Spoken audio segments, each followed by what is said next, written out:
Well, say, I meant to ask you, how was Mrs. Richardson's party the other day? Oh, it was very nice.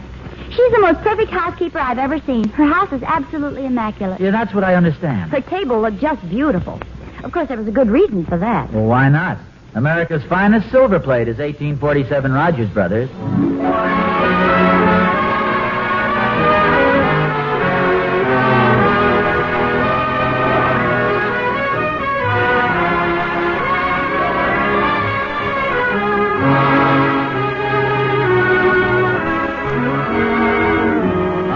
Finest silver plate is 1847 Rogers Brothers. From Hollywood, International Silver Company, creators of 1847 Rogers Brothers Silver Plate, presents The Adventures of Ozzie and Harriet, starring America's favorite young couple, Ozzie Nelson and Harriet Hilliard.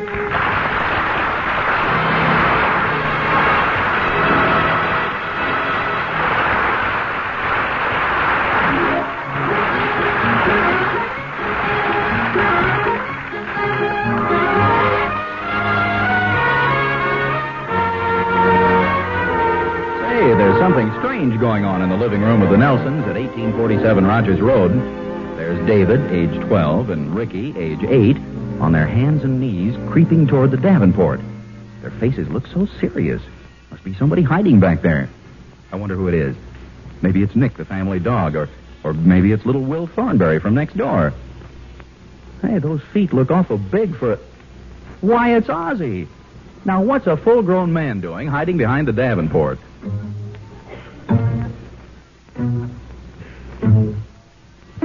We got you! Okay, fellas, okay, you caught me. I surrender. Gee, Pop, you aren't playing right. We're supposed to be the cowboys, and you're a bad Indian. Well, I'm doing the best I can. You're supposed to show a little fight. Well, I've been saying bang, bang, but you guys won't fall down. You've been missing us. According to the laws of Fort Nelson, you're entitled to a trial. I vote we shoot him. I vote we shoot him, too. It was hardly worth getting the judge out of bed for. Indian, have you any last words? Yeah, me quit. You can't quit, Pop. David, this is the third time you've captured me, and it's the third time I've been sentenced to be shot, and I quit. Don't quit now, Pop. Let us capture you once more, like the first time when we tied you up. Well, okay, just once more, though. We Indians have other things to do. This afternoon I have to pose for a new nickel.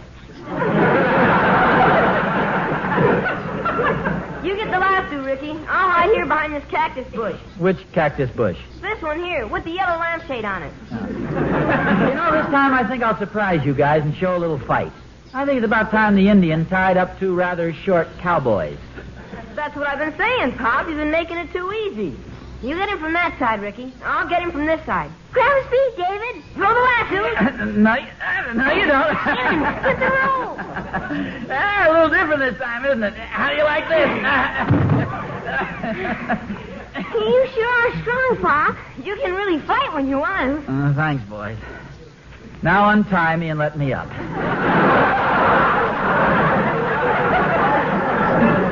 Unloosen it over there, Ricky. Yeah. That's it. Now you can get up, Pop. Yeah.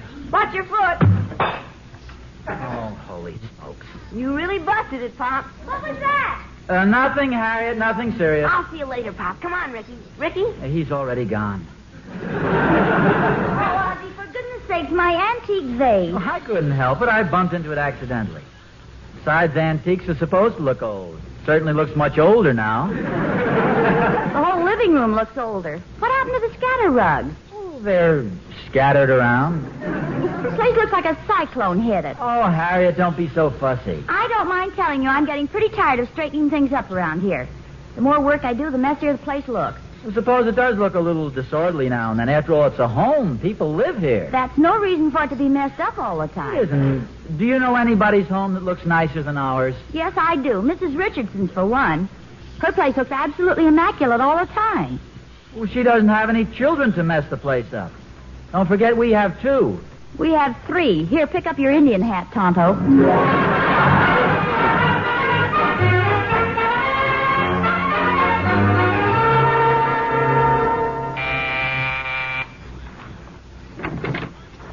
Hello, Mrs. Nelson. Oh, Mr. Richardson, come in. Thank you. I hope you'll excuse the appearance of this living room.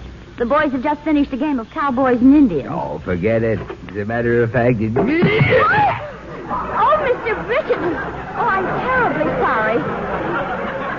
Oh, I don't know who could have put that footstool there. Let me help you up. I hope you didn't hurt yourself. Oh, not at all, not at all. Please think nothing of it, Mrs. Nelson.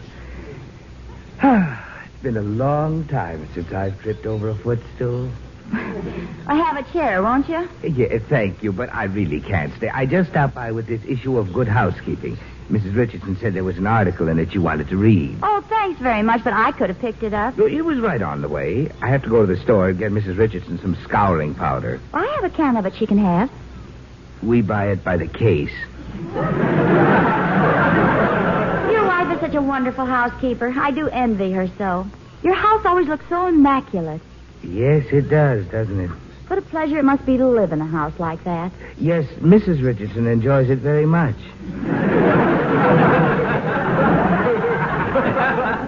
She used to be a bacteriologist, you know. Oh, please sit down. You can stay for a few minutes, can't you? All right, I will. Oh, my goodness. I guess one of the boys left his pencil box on the chair. I'm so sorry, Mr. Richard. No. Quite all right. It's been a long time since I've sat on a pencil box. I wish I'd known you were stopping by. I could have at least given the house a quick going over. Oh, really, Mrs. Nelson? It looks wonderful, very comfortable. It reminds me of our house back home when I was a boy. We have 2 youngsters, and you know how boys are about keeping things orderly. May I ask you a very direct question, Mrs. Nelson? Of course. Well, you've seen my wife at various social affairs. You've played bridge with her, seen her at club meetings. Yes. How does she look without a dust cap?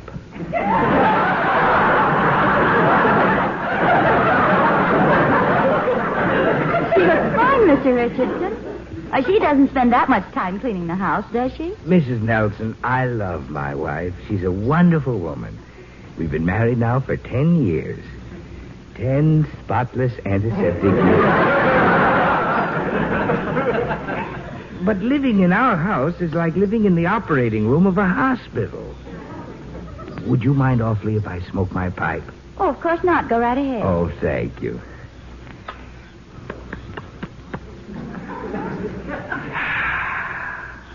Oh, you're very kind. Been a long time since I've smoked in the house.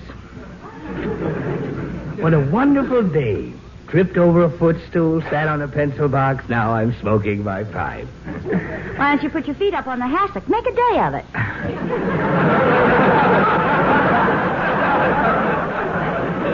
Thank you. Am I keeping you from anything, Mrs. Nelson? Oh, nothing important. I just have to wash the dishes a little later. The sink's full of them. Dirty dishes.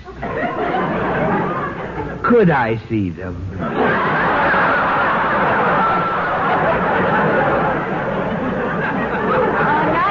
Mr. Richardson.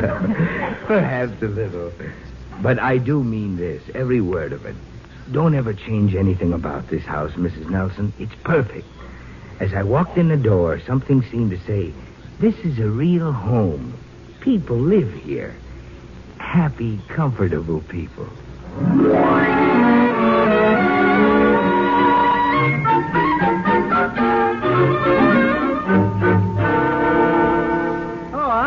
Hi, Thorny. Oz, you're just the man I've been waiting for. I have a present for you. Present for me? Yes, sir. I've been cleaning up the yard, and I came across an old boiler. And it's yours. Oh, thank you, Thorny, but I really have no use for an old boiler. Neither have I. Oh, you'll like it, Oz. It's rustic. Makes the water nice and red. Gives you a ruddy complexion. I hate to seem unappreciative, Thorny, but I really don't want it. Well, it's a present. You can't give it back. I haven't accepted it. You have so. I carried it over and leaned it against your garage. You haven't said thank you, Oz, but I know it's in your heart. And you're welcome. I bet I can guess what happened at your house. Catherine pushed you outside to clean up the yard. What a ridiculous idea. The same thing at our house. Harriet's on a cleanup campaign, too.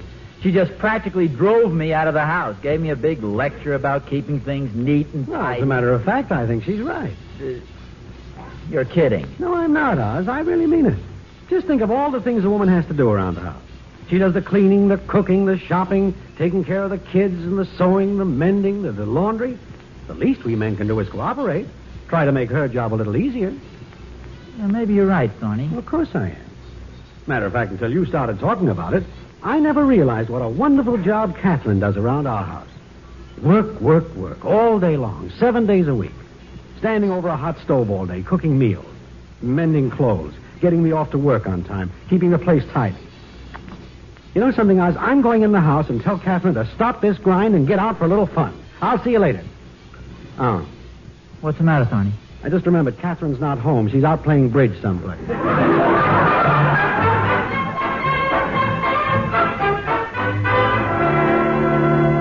Hi, Pop. Hi, Pop. Hello, boys. Ricky, are those your books on the hall stairs? Yes, they are. Well, take them upstairs, will you, please? Okay. As a matter of fact, fellows, from now on, we're going to be a little more careful about keeping things neat around here.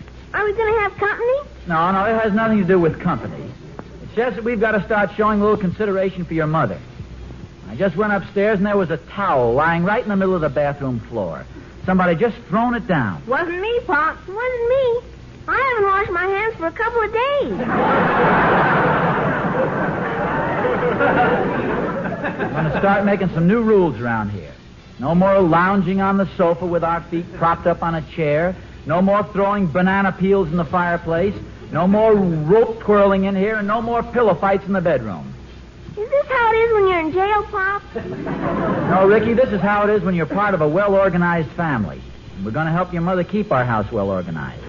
No more wrestling in the living room. No more tossing the football in the house. No more sliding down the banister, and no more shooting firecrackers in the cellar. Holy smokes. Look at this living room. You guys have been home about an hour, and it looks like a mess. Let's start in right now by straightening up this room. Make it just as neat and clean as Mrs. Richardson's. Come on, we'll make a game of it. Okay, come on, David. I'll be Hopalong Cassidy and Pop the cattle thief. No, not this time. I have a better game in mind. Let's make believe we're the Nelson Cleanup Commandos. I'll be the captain, and you guys will be my troops. You don't have to do that, Pop. Well, I just thought the idea of the game would make it easier for you guys to live up to. Be a lot of fun, you and Ricky being the troops. You don't have to make it a game, Pop. Oh, okay, if you don't want to make it a game. But let's get started anyway. Ready? Sure. Okay, Pop. Attention! Pop, we said you don't David, have to... did I give you an argument when you wanted to be cowboys? Now let's go. Attention!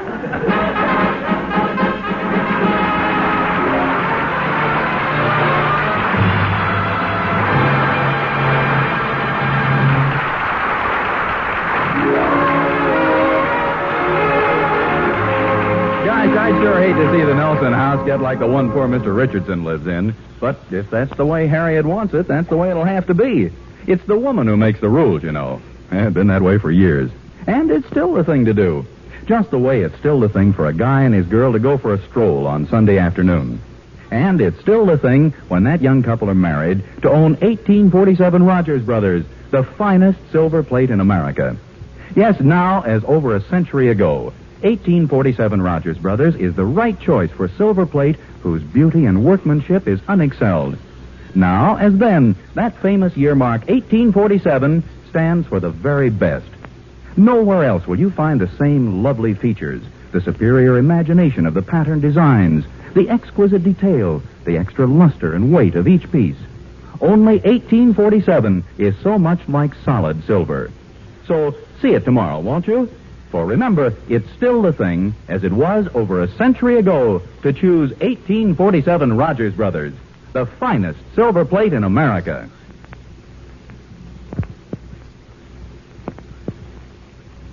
For remember, it's still the thing, as it was over a century ago, to choose 1847 Rogers Brothers, the finest silver plate in America.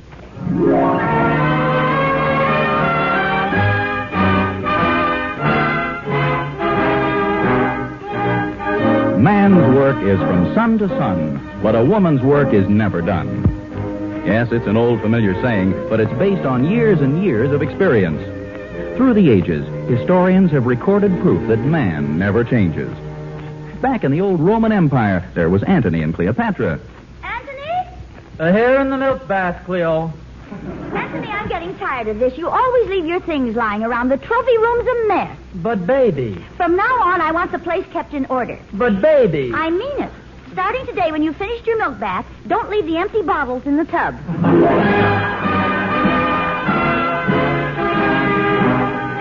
Even before Antony and Cleopatra, back in the days of the caveman, woman was faced with the same problem. Neanderthal? Neanderthal! Here in the dinosaur room, Una. Neanderthal, I'm disgusted. Look at this place. It looks like an absolute mess. But, baby. You ought to be ashamed. Look at yourself, a full-grown man, 4'3". I spend all day cleaning and now look at it. But, baby, what's wrong with it? This cave looks like a hole in the wall. Even royal families have encountered this domestic conflict. In one particular case, I think the husband deserved the sympathy. The case of King Solomon. So we're getting tired of this. We try and keep the palace clean, and you keep messing it up. Why can't you help us keep it tidy? Huh? But, baby.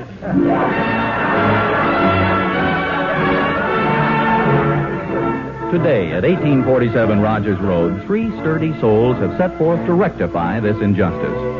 Now, with contented smiles and aching backs, they carefully seat themselves in the living room, which they've put in order. Not a spot, not a smudge, not a thing out of place. Yes, it's a pretty self-satisfied Ozzie, David, and Ricky that greet Harriet as she enters. Oh, well, hello. So quiet, I didn't think anybody was in the house. A home should be quiet, Harriet. I'm wearing my wool pants because my corduroys make too much noise when I walk around. What happened to the living room? It's so clean. The way a home should be. Why don't you put your feet up on the footstool, dear? No, Harriet. I'll just keep them flat on the floor. They look so much neater that way. David, why don't you and Ricky play a game of cards or something instead of just sitting there like a couple of wooden Indians? We didn't want to get out the card table, Mom. It might mess up the living room. Oh, David, go ahead and get out the card table. Gee, honest, Mom?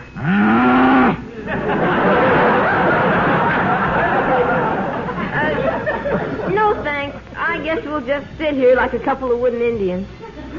I can't get over this house looking so neat and clean. Well, we've done a pretty good job, don't you think? I ran the vacuum. I dusted. And I washed the windows.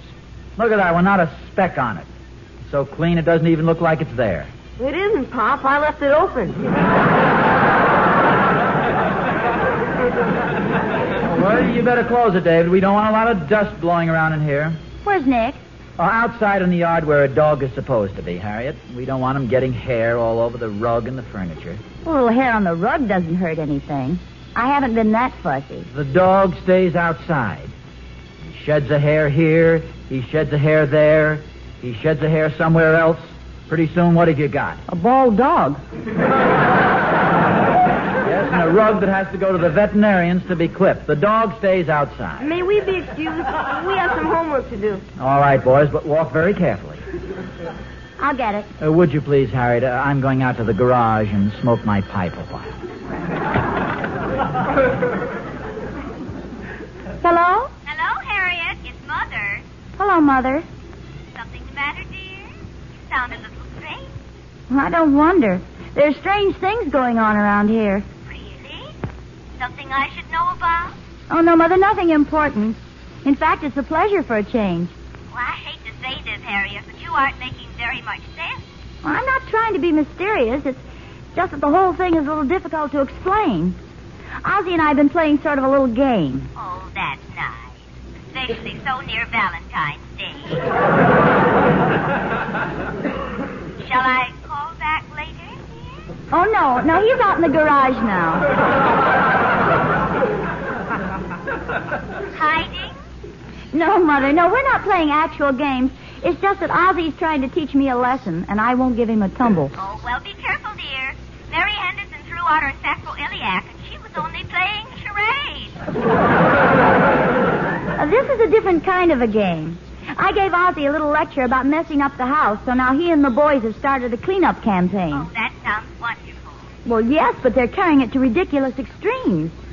I think the idea is for me to beg them to get back to normal. Well, then why don't you do it, dear? Make them happy. No, I think I'll use a different approach. You know the old saying, there's more than one way to rope a steer. Well, you do what you like, dear. You know I don't like to interfere. I'll forget the whole thing. I won't even call to see how things work out. All right, Mother. But you be sure and call me. Okay, Mother, goodbye.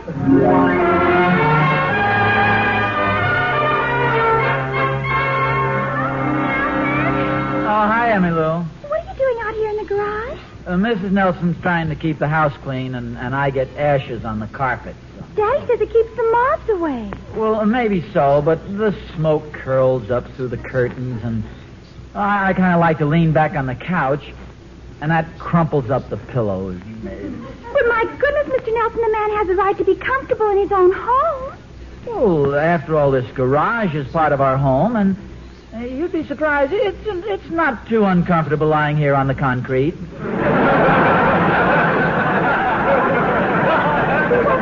What does Mrs. Nelson think of all this? Oh, as a matter of fact, she started the whole idea. Frankly, Emmy Lou, she was getting pretty darn sick and tired of cleaning up the house, only to have us come along and mess it all up, she said. Do you want my opinion, Mr. Nelson? I think this whole thing is a dangerous threat to your home and happiness. Well, I don't see how. I read a book once where a woman became obsessed with keeping her house clean. It was awful. She worked from morning till night, cleaning. It began affecting her. She began to change in appearance. Her neck grew longer. She wore an old black smock. Her feet grew together. And at the end of the book, she wasn't a woman any longer. She was a vacuum cleaner.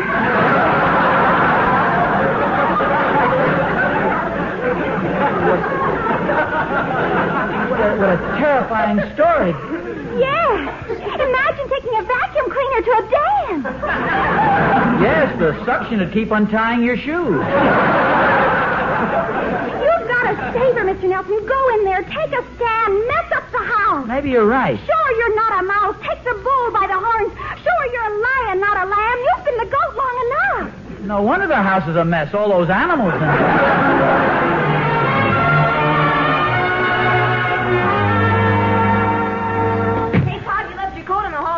Yes, I know I did. Where are your coats, boys? In the hall closet. The hall closet?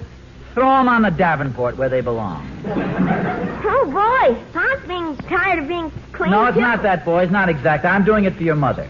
See, it's dangerous to have a house that's too neat. It can do things to you. It can change your appearance. Ricky, don't pucker up your lips like that. You look like a vacuum cleaner.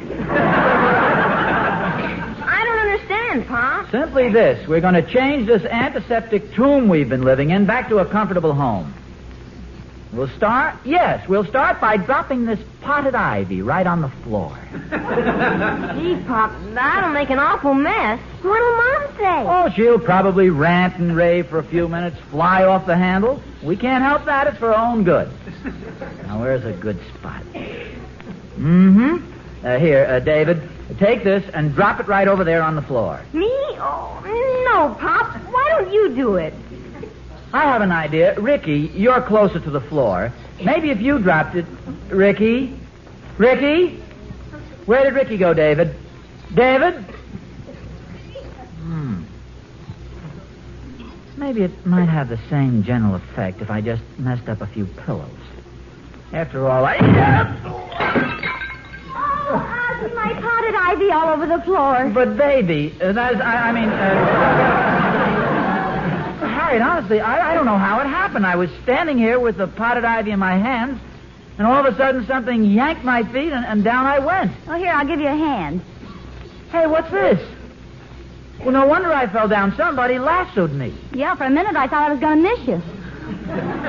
You mean you deliberately lassoed me and made all the mess? Now, don't be angry with me, dear. But I don't understand.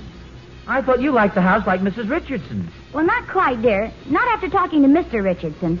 In fact, I got the lasso idea from him. From Mr. Richardson? Uh-huh. I went over there to return a magazine I'd borrowed, and there was Mr. Richardson, a big smile on his face, stretched out on the couch, smoking his pipe, his feet up on the radio phonograph, just having a wonderful time. For goodness sakes, where was Mrs. Richardson? Tied up on the back porch.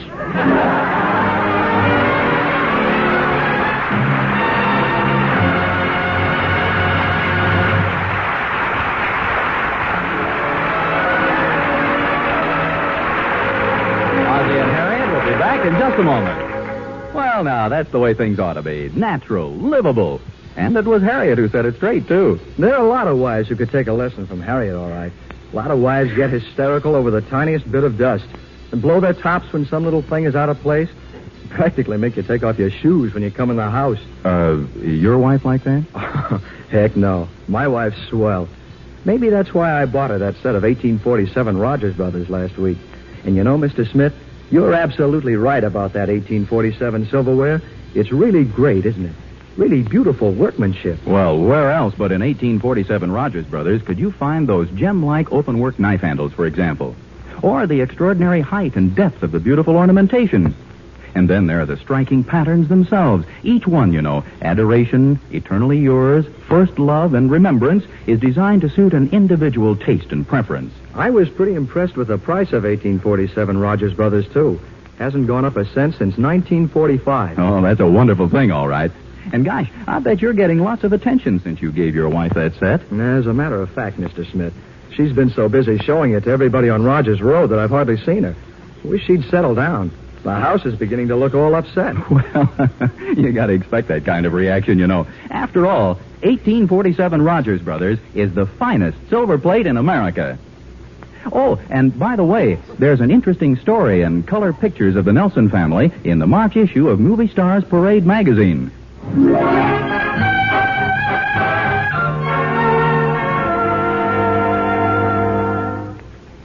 Harriet. Harriet, are you awake? Just about. What's the matter?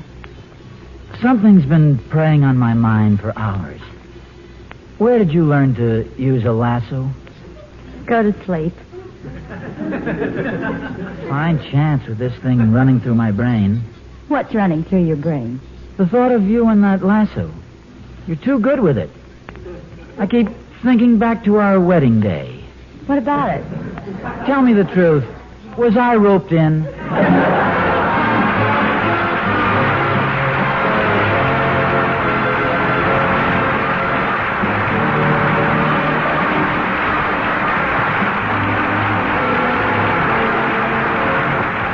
Tune in again next week to another adventure of Ozzie and Harriet, starring Ozzie Nelson and Harriet Hilliard. And remember, America's finest silver plate is 1847 Rogers Brothers. Yes, Harriet, America's finest silver plate is 1847 Rogers Brothers. Appearing in support of Ozzie and Harriet were John Brown, Tommy Bernard, Henry Blair, Janet Waldo, Lorene Tuttle, and Marvin Miller. Original music was composed and conducted by Billy May. This program originates in the Hollywood studios of the National Broadcasting Company and is also broadcast over the Trans-Canada Network of the Canadian Broadcasting Corporation. This adventure of Ozzie and Harriet will be transmitted to our men and women overseas by shortwave and through the worldwide facilities of the Armed Forces Radio Service. How much will $10 buy today? Well, for one thing, a 22.5-pound Care food package for any individual or group in 11 countries in Europe and in Japan, Korea, and Okinawa. It will feed a starving baby for the first 3 months of his life. It will buy enough all-wool material to make a full suit for an adult man. It will buy 2 all-wool blankets to keep the cold of winter and despair from a shivering heart. $10 buys a lot. So send your check today to Care, New York City, New York. In Canada, address Care at 193 Spark Street, Ottawa. This is Vern Smith speaking.